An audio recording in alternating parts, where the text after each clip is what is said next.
Hey everybody, Regina Andler here, and it is time for Coffee with Regina.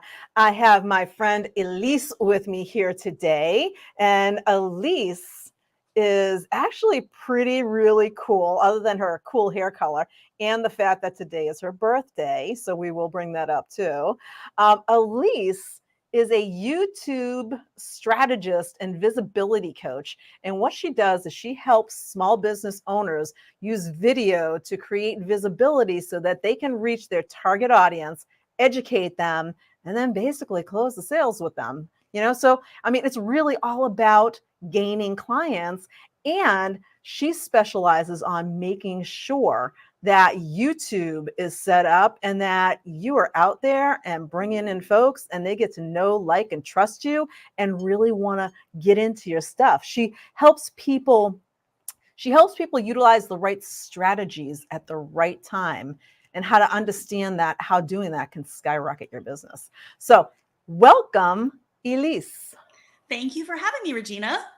It is so awesome to have you here today. And, when we talk about Coffee with Regina, actually, I use a program, for those who may or may not know, called StreamYard. And StreamYard allows me to stream to multiple places. So it goes to the business group, it goes to LinkedIn, and guess what? It goes to YouTube too. However, I have to admit, I am one of those people that doesn't have a lot of stuff out on YouTube. If you asked me right now, I'd say, yeah, so I got a business page thing out on YouTube and I don't really know how to use it. So if you're a person who's like going to YouTube or not to YouTube, that is the question. What do you tell people? Yeah, so I hear this a lot. A lot of business owners either think I'll just start throwing stuff on YouTube and that'll be how YouTube works for me. And I see that quite often. Or they think I can't manage YouTube. Like I can't do an extra thing. So yeah, great question. The thing is, YouTube is the second largest search engine in the world. And the only thing that is bigger than that is Google. And Google and YouTube are the same company. So when you answer people's questions, you not only show up in the top of search on YouTube, you also show up on Google. Whenever you guys Google something, you notice how a lot of YouTube videos are at the top. So YouTube has the distinction of being something that gets you seen in the first and second largest search platform, and it lasts forever. So unlike social media, where you post and then you have to keep posting to keep getting somewhere, YouTube, you can post some videos that do really well and then take a break. Post some more videos that do really well, take a break, right? You have the option of taking that step back without it hurting you. And so that's really, I think, why YouTube is something that business owners need to be considering. We all know video is the next thing. Everything you do on YouTube can be repurposed across every other platform. And it gives you those options that you don't get elsewhere. Not really paying attention myself to some of those connections. I did not know that YouTube and Google were connected. Yep. So that actually makes perfect sense because I use Google all the time to search. And yeah, you're right. The YouTube videos always show up top. And I never actually considered that either, that what's on there can help raise you in the Google search engine because of that connection. That is great information right there. And so if you are a person who, all right, let's start from the very, very, very beginning. What if you're one of those people that you're like, really? I have to create a video? I have to go on camera? What's up with that? I don't know if I can do that. What do you give for advice for people who say, you really should be on YouTube? And so, that actually means you're in front of the camera and you're doing something. And they're like, whoa, no. I don't want to go on camera. What do you advise them? I advise them to do it anyways. So I actually have a program in my Facebook group. It's called the Invisible Video Challenge. And it's specifically for people who have that like pull back from wanting to be on video. It's free. It's in my free Facebook group. It's just a free thing. And so basically a lot of it has to do with kind of how you see yourself, right? So if you see yourself as someone who doesn't want to be on camera, or you consider yourself to be camera shy, this is the word I hear a lot, then you're going to think you can't be on camera. So a lot of it actually has more to do with like how you see things than anything else. Now, there are some legitimate reasons why someone may not want to be on camera. Not that not wanting to be on camera isn't legitimate, but I've had people who have like safety concerns. They can't be on camera because they'll get found by someone, or maybe religious issues, or maybe English isn't your first language, but you want to have an English speaking YouTube channel. So there are some like reasons why you may be able to be like, okay, maybe this isn't the best option. But for most of us, it really comes down to accepting that you're going to look stupid and moving on. Because you are correct. If you're thinking, I'm going to look dumb, I'm going to do it wrong, you will look dumb and you will do it wrong. And half the time, that's going to be the thing that gets you more comments and more people who relate to you. Because everybody has troubles with this when they first get started. And so everybody around you is going to identify with that, first of all. And second of all, you're probably not going to screw up as bad as you think. You're probably not going to do it anywhere near as bad as you expect. And like with anything else, the more times you do it, the better you get at it. I've literally created thousands of videos, thousands upon thousands upon thousands. And I can tell you now, it's not a big deal at all to me, but I have terrible stage fright. Like I literally turn red from head to toe. So I completely understand this. The kind of brutal answer is you should do it anyways. If you really want to help the people that you're there to help in your business, you have to reach them. And YouTube will make it so they can find you instead of you having to go find them. Yeah, and you know, I'm kind of chuckling inside over here because I remember back back a bunch of years ago when I first started doing video, I was one of those people. So I can teach. I could actually get up on a live stage with people in front of me where a lot of people have massive stage fright. I can get up in front of 10 people or 1,000 people or 10,000 people. That doesn't bother me at all standing on a stage. As soon as you put a camera in front of my face, I freaked out. And so when I first started this business and knowing that everything that pretty much I was doing was on camera, I started to think, and a friend told me actually kind of the same advice that you're giving. It was like, just do it anyway. Suck it up, buttercup, go do it. Right. And so I said, okay, I'm going to do it. And I remember the first live video that I did for a group. I had this program called Autumn Ascent Weekly. And it was, it was kind of like, it was all on like positive thoughts and stuff like that. And I had probably 20 people who showed up for the first live, which was literally just me talking. So it wasn't interactive. It wasn't a Zoom. It was me talking. I don't remember a word I said the entire time. I got on, I was shaking. I got done at the end. At the very end of it, I kind of went, okay, all right, so we're done. So thanks for being here. Bye. And I literally clicked it off because I was freaked out. And I literally sat in my chair for like 5 minutes shaking and went, oh my God, I have no idea what I said. I'm going to have to watch the replay because that was just crazy. And yet it was just, after I got done that first time, all of a sudden it was like, you survived. It was okay. All right, go do it again. And then go do it again. Then go do it again. Then go do it again. And, here we are today, right? And so I absolutely understand where you're coming from with that. And it's just, it can be daunting to think, oh yeah, well, my audience is out on YouTube. And you made a good point with the YouTube and Google connection, because when you think about it, where do people go to do research for their business to find their target audience? They go to Google and say, where are they hanging out? If you have a YouTube channel that is directly talking to that target audience, I'm guessing they're going to show up. Yep. So when you think about that, what are the kind of things, like when you set up your YouTube channel, like what do you need to know about that? Yeah, so this is, I would say 95% of the time when I look at someone's channel, because I do audits for their channels, I look at someone's channel, they have not set it up correctly, because there's this kind of idea that we can just kind of do whatever we want and it'll be fine. But on YouTube, it is really about knowing your keywords and making sure that you are set up for search. So I want to be very clear. I am talking from a business owner perspective. So if you are trying to make an entertainment channel, these rules are different for you. So a lot of YouTube strategists you may hear talking in opposition to what I'm about to say, but I am specifically working with business owners.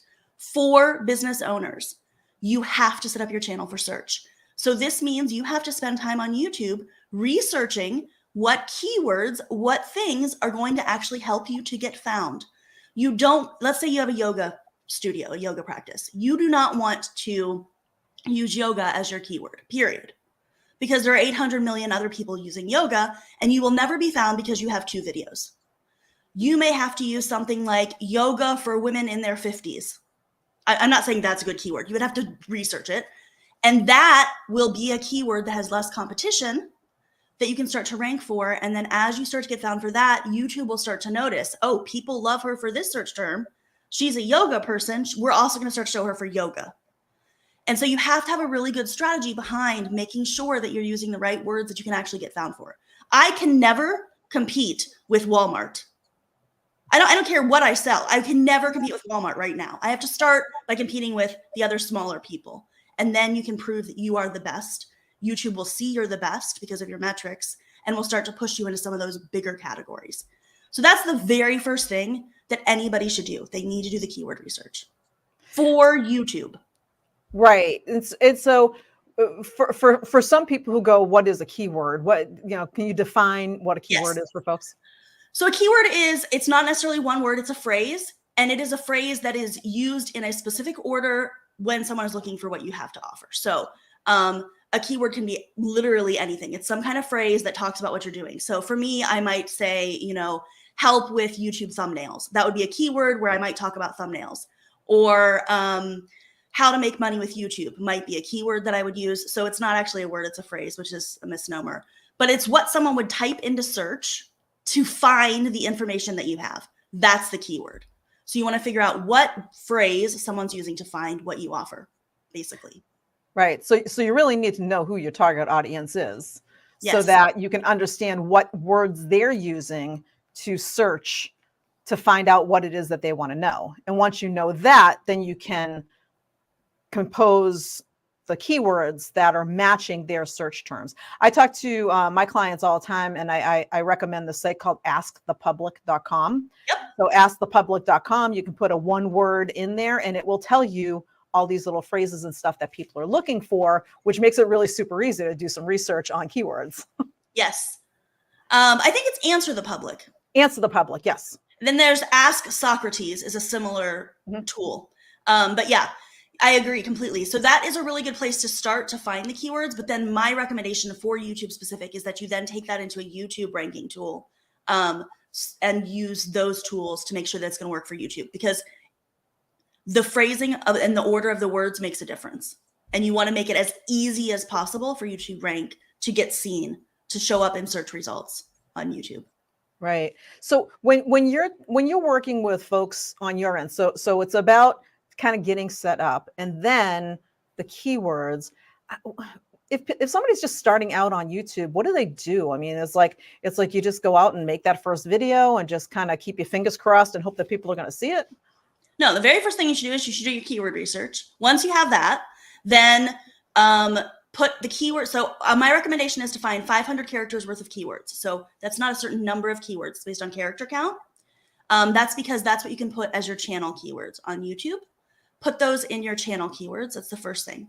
Then make a video that speaks to each of the keywords you found. And that's where you start. And then you use the keyword that's already in your channel as the keyword for your first video. And now you're telling YouTube, my channel is about this. Here's a video about this, right? And then you're going to do the next keyword and you're going to do that. And a lot of times your keywords will overlap. So if you can have 2 keywords for each video, that's actually a little bit better. And then you're going to make a video responding to that specific keyword that you found. And that would be where I would start.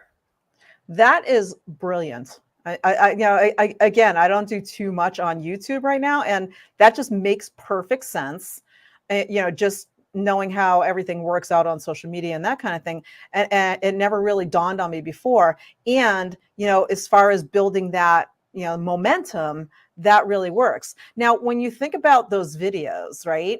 I mean, I'm out on YouTube looking at videos all the time. And some of them are super fancy. Some of them are just people talking. Some of them have the cartoony things going on where I forget what it's called. It's the doodle thing that they, make Doodly. into a thing.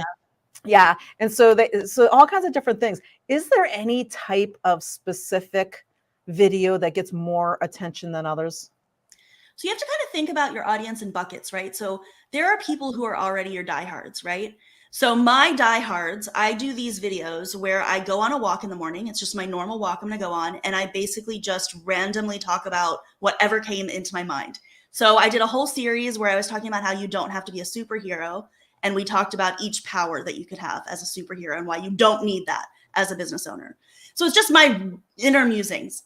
That appeals to the people that already know, like, and trust me, because they want to know more about how I think and why I think that way and how that applies to their business. That is not going to mostly appeal to a new audience who knows nothing about me. So that's the type of content I put out for them. That's specifically for my diehards.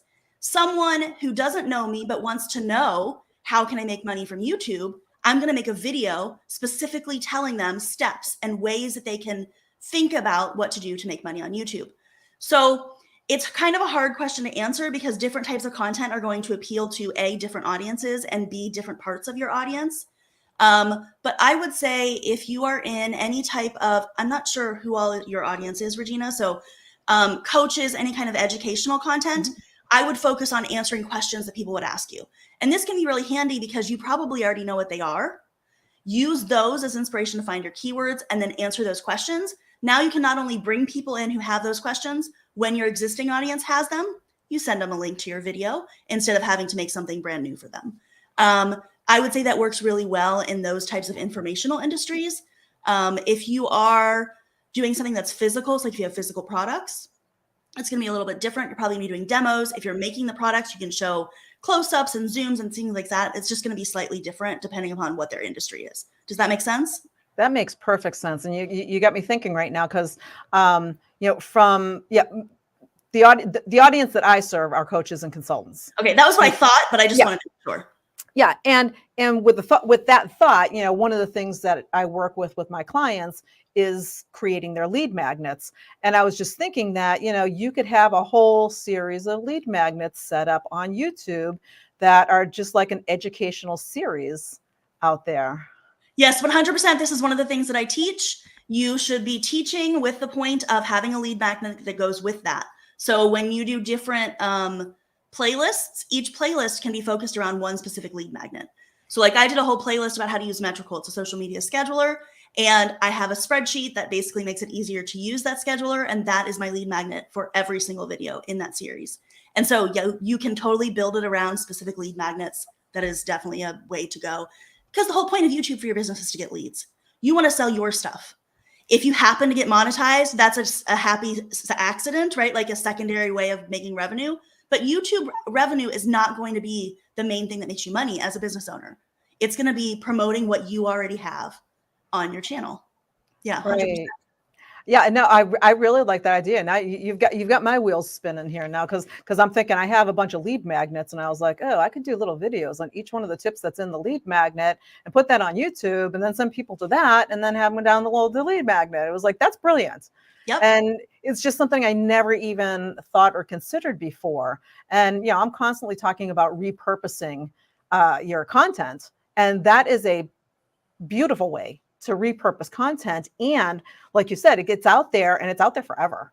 So, it's like people can find you, vicariously because, they happen to be searching for something and all of a sudden you show up in the search. Yep. So yeah, that is a brilliant idea. Question about YouTube itself. How does YouTube make their money? Do they make it by ads? I know there's people who make money on YouTube. How does YouTube make their money? Yeah, so YouTube runs ads on your videos. It doesn't matter if you are monetized through YouTube or not. They are going to put ads on your videos, and that's how they make money. That's also one way that you can make money from your channel. Once you reach a certain threshold, they will pay you a percentage of what they make on ads from your channel. One thing that's really interesting about this is you can also pay to run ads on someone else's channel.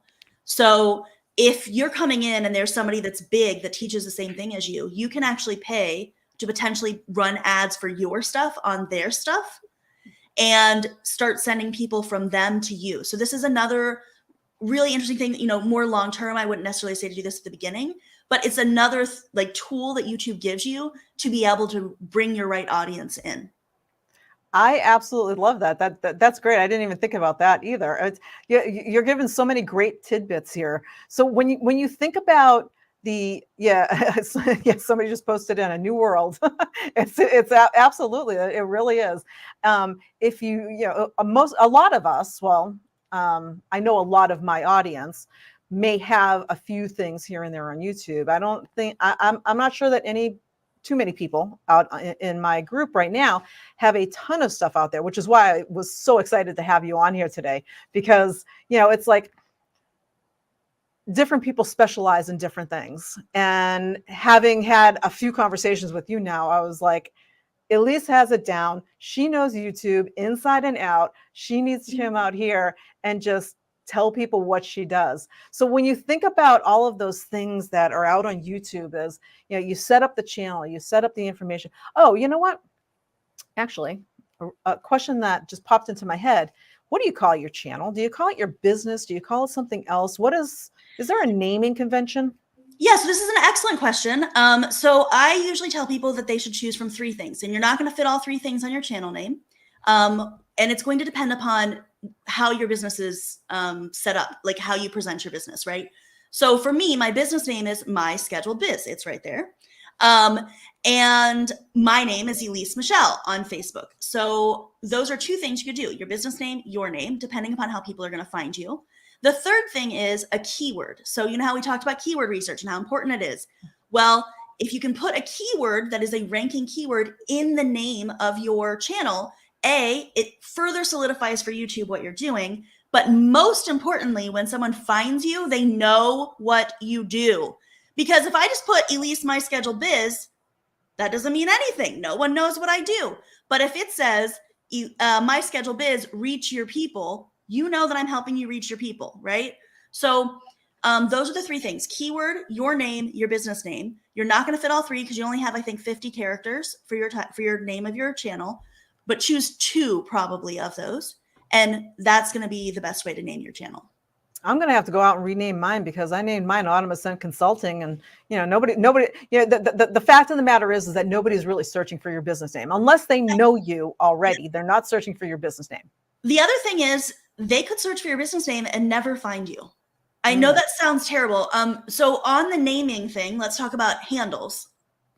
So I'm sure you teach this to your people, Regina. Your handle on every platform should match. So facebook.com/myscheduledbiz, that's me. Instagram.com/myscheduledbiz, that's me. YouTube.com/myscheduledbiz, that's me. Your handle has to be the same everywhere. So no matter what platform they go to, they can find you.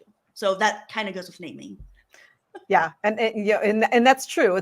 It's to be consistent across the platforms. And I'll tell you right now, mine aren't. So because some of them, because they aren't platforms that I spend a lot of time on. However, you're absolutely right.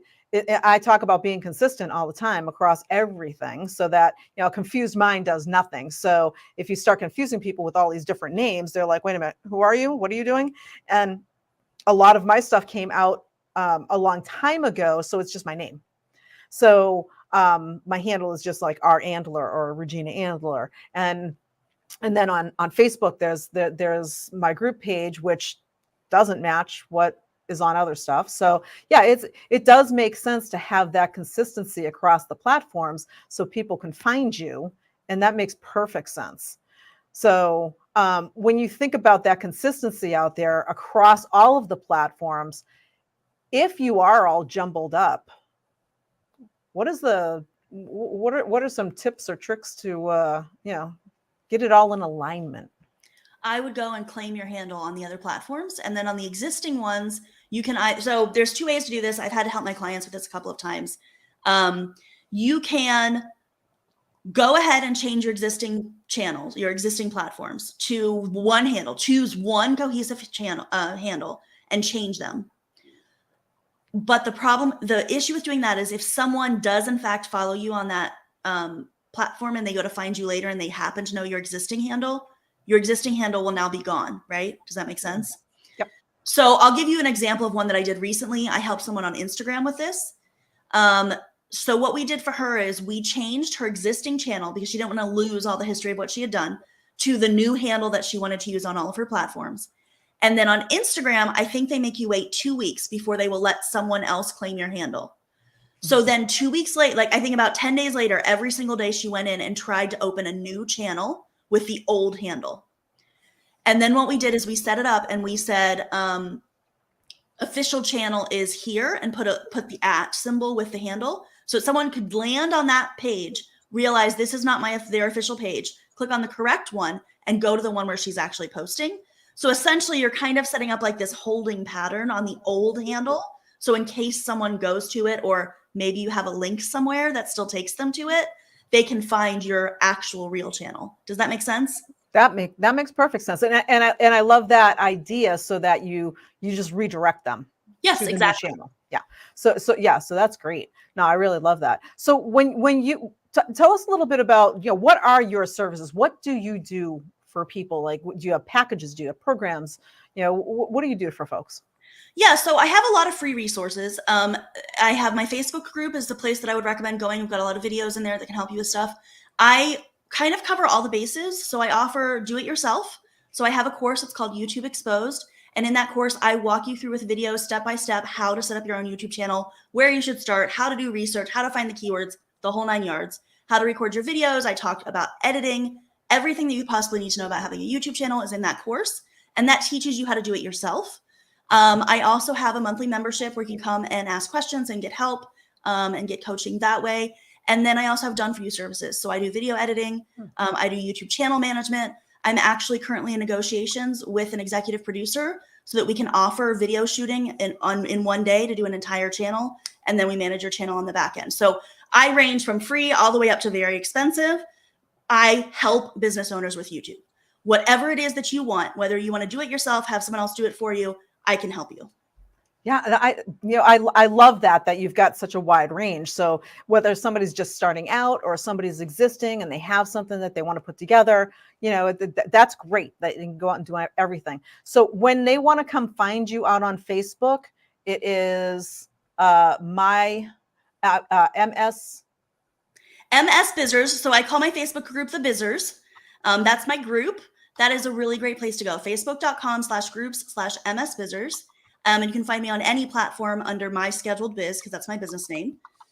Let's see if I type this in right. I'll just say I should have typed that into our other chat. Facebook.com. Yeah. That's it. You got it. I get it. I just want to make sure I put it up there on the screen. Yeah, that's the place to go to connect with me. And then I also do have a free resource. Can I share that now? Yeah. Do you want me to just copy it in there, or do you want to put it in yourself? Go ahead and drop the link. So I actually just released, in celebration of my birthday, a new resource. This is a compilation of basically everything I've been teaching for the last 2 years, specifically about YouTube, and everything I've done for the last 8 years as a business coach into one file that's like 6 pages long. You're going to get everything you need. It's distilled down. And you're just going to go, it's Purpose and Profit. You're going to go to myscheduledbiz.com/purpose. And that'll give you step-by-step what to do. And then if you join the Facebook group, there'll be videos that actually show you how to do those things. So yeah, those are the 2 resources I would send people to. So that's great. You have YouTube videos that teach you how to do YouTube videos. Yes, exactly. It's, this is how it works, that's perfect. So yeah, as a matter of fact, I think the links that we're putting out here right now are the links that are on YouTube. So so let's see. So here we have another hello for somebody who's just joining us, and a Facebook user just asked if we can get the link. The link is right here, and it's also in the. I'll make sure that all of the links are listed right under here on all the platforms. So because we're streaming right now to the Facebook group, to LinkedIn, and to YouTube, so I'll make sure that Elise's links are on all 3 platforms so that you can check out her Facebook group and you can download her little freebie that she's got, the extra special one out there because it's her birthday today. Yep. Happy birthday. We have to add that in. And is there any final tips or anything that, or advice to give to our viewers to see, whether it's getting started or wherever it's going? Yeah, so one piece of advice, do not start your videos with any kind of intro like, hey, so-and-so, or whatever. Do not say the same thing over and over again in the start of your videos because people get bored real fast on YouTube. So you want to always start your videos with telling them what you're going to do. If you can have it be exciting, even better. So like today I did a video and it was called "Unique is a Curse Word" or something like that. So I started my video and I was like, unique is a curse word. I'm going to tell you today why you shouldn't be using that word in your business. You can't tell me that if someone said that to you, you aren't curious about what's going to come next. And that's what you have to do. That is the biggest thing on YouTube. Do not, it used to be you start with an intro. Please don't do that. Your little animated graphic or whatever it is you have comes after your hook. That would be my biggest piece of advice when it comes to doing video anywhere. Your hook comes before anything else. And whatever your introduction, animated graphic, whatever that thing is, it needs to be less than 10 seconds. Better 5 seconds or less. Now, see, that's a perfect piece of advice because I don't really teach doing videos and that kind of thing. And just about every video I start with, hey there, Regina here. And I go on from there. So now I need to change what I'm saying as well. So thank you for that piece of advice. That was brilliant. Yeah, no, it's something I see over and over and over again. So yeah, I would say that's probably my biggest piece of advice. Don't do that. Yeah.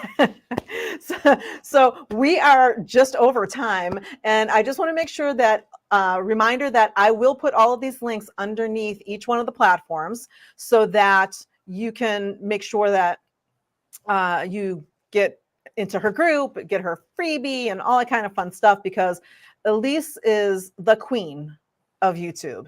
And I am so happy and grateful that you were able to join us. Is that your queen crown or your birthday crown, or is it just doing a dual? I had a thing where I was talking about being a queen, and so I just happened to have it sitting there. I love it. I love it. I love it. So thank you all for joining us live. And those of you who catch the replay, don't forget to check the links down below so that you can get all this stuff that we're talking about. And you know what? I'm actually now super inspired to go check out my YouTube channel and start making some updates to it. So if you want to connect with Elise, her Facebook group is the best place to do it. So go find her over there. She's got the coolest stuff in that group. I know I'm in the group and, and find her out there on YouTube as well. So thanks everybody for joining us for Coffee with Regina. Thank you so much, Elise, for being here, and especially for taking time out on your birthday. And we will see you all next time on Coffee with Regina. Bye for now.